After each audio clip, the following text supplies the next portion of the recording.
আপনারা সকল দেখতে আসুন এবং সর্বমূল্যের বিনিময়ে মহাপ্রসাদ নিয়ে যান। আমাদের এই মহাপ্রসাদটি অতি সফল আপনারা দেখতে আসুন এবং মহাপ্রসাদ সর্বমূল্যের বিনিময়ে নিয়ে যান।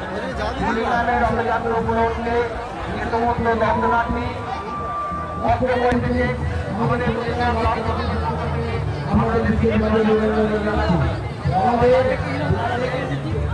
দুপুরে যারা মহাপ্রসাদ থেকে বঞ্চিত হয়েছে তাদের উদ্দেশ্যে জানায় যে আমাদের এই ট্রেনকে আপনাদের কথা ভেবে স্বল্প মূল্যের বিনিময়ে মহাপ্রসাদ বিতরণের ব্যবস্থা করা হয়েছে।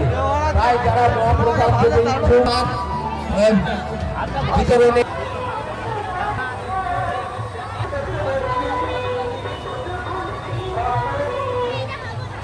নগর মেলাকে